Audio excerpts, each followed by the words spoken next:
Hello বন্ধুরা, good morning সবাইকে। Welcome back to my channel. আজ আমাদের রাঁচি ভ্রমণের দ্বিতীয় দিন। আগের ভ্লগে তোমরা দেখেছো রাঁচি ভ্রমণের প্রথম দিনে আমরা কোন কোন সাইট সিন গেছিলাম। তো তার মধ্যে ছিল পত্রাতু ড্যাম, পত্রাতু ভ্যালি, দশম জলপ্রপাত, এইগুলো। আজ আমরা কোন কোন সাইট সিনে যাব, চলো তাহলে দেরি না করে বেরোনো যাক।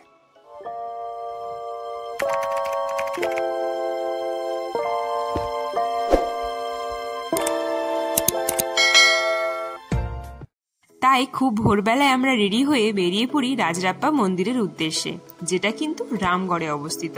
তোমরা আগের ভ্লগ যারা যারা দেখেছো তারা জানো যে আমরা রামগড়েই ছিলাম। তো রামগড়ে যেখানে আমরা ছিলাম সেখান থেকে এই মন্দিরের দূরত্ব কিন্তু খুব বেশি নয়। সকাল সকাল এই সুন্দর দৃশ্য উপভোগ করতে করতে আমরা চললাম রাজরাপ্পা মন্দিরের দিকে। তোমরা যারা রাঁচিতে থাকতে চাও তারাও কিন্তু এই মন্দির দর্শন করে যেতে পারো। তোমরা যারা রাঁচি ভ্রমণে এসে এই মন্দির দর্শন করতে চাও তারা কিন্তু ভোর ভোর এই মন্দির দর্শন করে যেও, না হলে কিন্তু বেশ লম্বা লাইন পড়ে এবং ভিড় হয়ে যায়। এই মন্দির কিন্তু বেশ জাগ্রত, আর এখানকার লোকাল মানুষদের কাছে কিন্তু এটা বেশ জনপ্রিয়। আমরা দেখো চলে এসেছি মন্দির প্রাঙ্গণে। এখান থেকে আমরা এবার পুজোর ডালা কিনে নেব। মন্দিরের বাইরে কিন্তু অনেক দোকান রয়েছে, তোমরা সেখান থেকে ডালা, প্রসাদ ইত্যাদি সামগ্রী কিন্তু কিনে নিতে পারো। পুজোর ডালা শুরু হচ্ছে 51 টাকা থেকে, এবং তোমরা যদি আরো কিছু এর মধ্যে অ্যাড করতে চাও তোমরা অ্যাড করতে পারো, এবং তোমরা তোমাদের মতো করে মাকে পুজো দিতে পারো। চলো তাহলে মন্দির চত্বরে প্রবেশ করা যাক। মন্দির চত্বরে ভিডিওগ্রাফি এবং ফটোগ্রাফি অ্যালাউ হলেও মূল মন্দিরের ভেতর কিন্তু ফটোগ্রাফি ভিডিওগ্রাফি অ্যালাউ নয়। গেট দিয়ে ভেতরে ঢুকতেই দেখলাম একটি শিব মন্দির, যেখানে রয়েছে এইরকম একটা বিশাল আকার শিবলিঙ্গ। শিব মন্দির থেকে এবার আমরা বেরিয়ে যাচ্ছি মায়ের মূল মন্দিরের দিকে।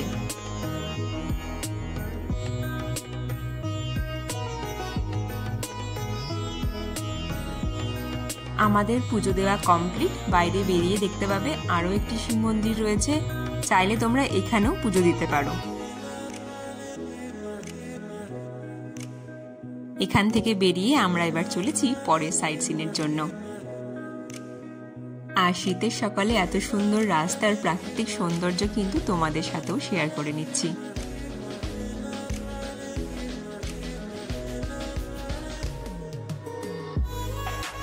রাস্তায় একটি ছোট স্ট্রিট ফুডের স্টল থেকে আমরা ব্রেকফাস্টটা সেরে নিই। ঝাড়খণ্ডের একটা ফেমাস স্ট্রিট ফুড হলো ধুসকা। তোমরা যারা ঝাড়খণ্ডে বা রাঁচিতে ঘুরতে আসবে তারা কিন্তু এটা ট্রাই করতে পারো। খাবার দাবার পর্ব মিটিয়ে আমরা আবার এগিয়ে যেতে থাকলাম। রাস্তায় পড়লো এত সুন্দর সর্ষে বাগান।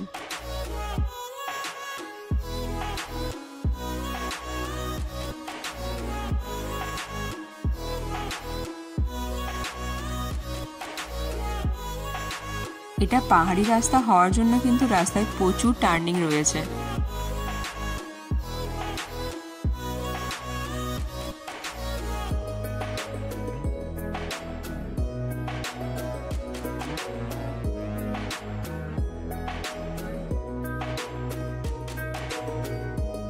এরকমই একটা টার্নিং এ আমরা একটা ছোট্ট ওয়াটারফলস দেখে ড্রাইভার থেকে গাড়ি দাঁড় করাতে বলি। দেখো কি সুন্দর রাস্তায় এইরকম দৃশ্য দেখলে তো যেতে ইচ্ছেই করে না।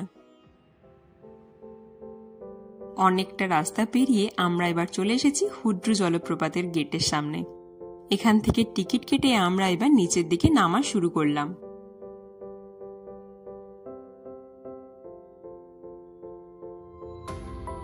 আর নামার শুরুতেই চোখে পড়ল লিট্টি চোখার একটা স্টল।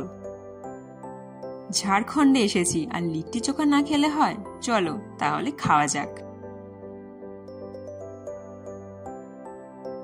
লিট্টি চোখা খেতে আমার কিন্তু বেশ ভালোই লাগে। তোমাদের কার কার ভালো লাগে অবশ্যই কিন্তু কমেন্ট করে জানিও।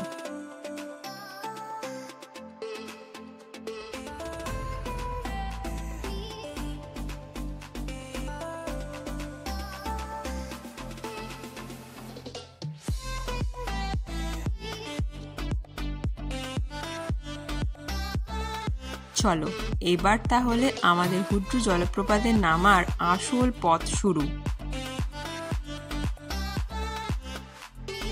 এখানে নামার জন্য রয়েছে 745টা সিঁড়ি, যেটা কিন্তু হাঁটুর সমস্যা যাদের রয়েছে বা শ্বাসকষ্টজনিত সমস্যা রয়েছে কিংবা যারা বয়স্ক তারা এখানে নামার কিন্তু রিস্ক একদমই নেবেন না।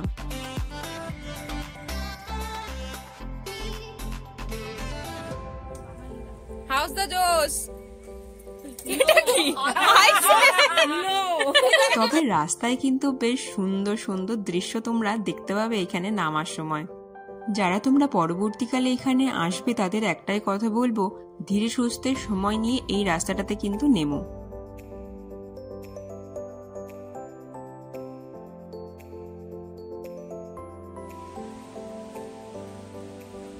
ওই যে ওয়াটারফলসের আওয়াজ তোমরা পাচ্ছ?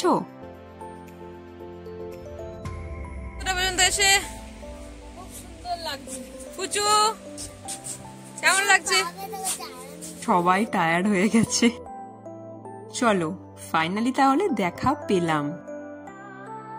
সত্যি এত সুন্দর সৌন্দর্য দেখার পরে মনে হচ্ছে এখানে এত কষ্ট করে নেমে আসা কিন্তু সার্থক।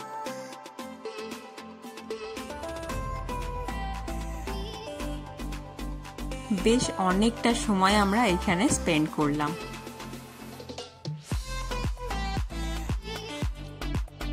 এবার আমরা এখান থেকে উঠবো। রাস্তায় প্রচুর খাবার জলের তোমরা দোকান পেয়ে যাবে, সেখান থেকে তোমরা কিছু কিনে খেতে পারো বা জল লাগলে জলও কিনে খেতে পারো। আবার আমরা গাড়িতে উঠে বসলাম। এবার আমরা যাব জোনাব জলপ্রপাতের উদ্দেশ্যে।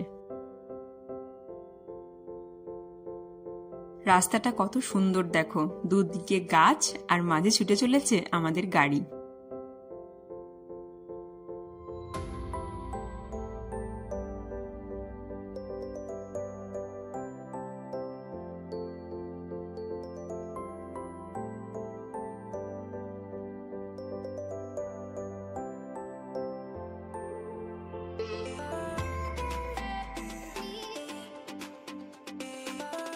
চলো চলে এসেছি আমরা এবার জোনহা জলপ্রপাতের পার্কিং প্লেসে।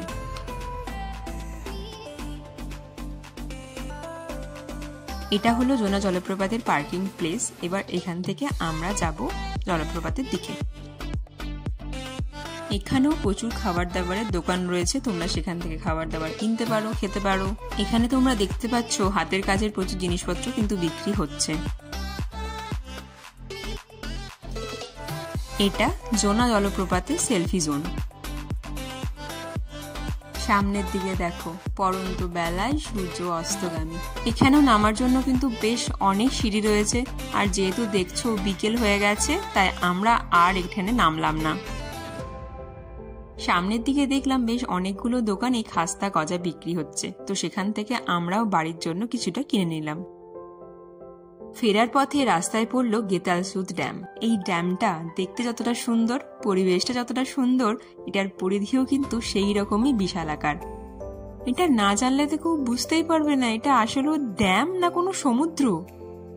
এই ড্যাম দেখার পর এবার আমরা বাড়ির পথ ধরলাম। তোমরা এখানে এলে জোনা ফলসটা কিন্তু নেমেও দেখে নিতে পারো, আর তার সাথে সাথে সীতা ফলসও দেখতে পারো। আমরা টাইমের অভাবে সেটা দেখতে পেলাম না। যেহেতু আমরা হুড্রু জলপ্রপাতে ঘোরাঘুরি এবং খাওয়া দাওয়া করতে অনেকটা টাইম নিয়ে নিয়েছিলাম, তাই সীতা ফলসটা কিন্তু আমাদের এবার মিস হলো। পরের বার এলে আমরা এবার যেগুলো মিস করে গেলাম সেগুলো তো দেখবই, আর সাথে সাথে তোমাদের সাথেও কিন্তু শেয়ার করে নেব। গধূলি বেলায় এই জঙ্গলের রাস্তাও যেন রহস্যময়ী হয়ে উঠেছে।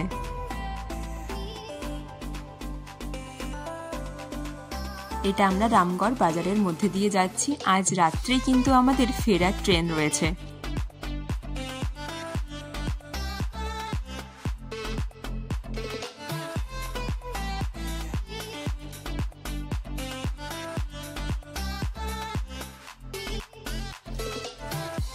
রাত্রের খাওয়া দাওয়া সেরে আমরা এবার বেরিয়ে পড়েছি মুড়ি জাংশনের উদ্দেশ্যে, যেখান থেকে আমরা ধরবো 18616 ক্রিয়াযোগা এক্সপ্রেস, যেটা 9:45 রাঁচি জাংশন থেকে ছেড়ে 11:10 মুড়ি জাংশনে এসে পৌঁছায়, আর সকাল 7:20 এটা হাওড়া জাংশনে পৌঁছায়।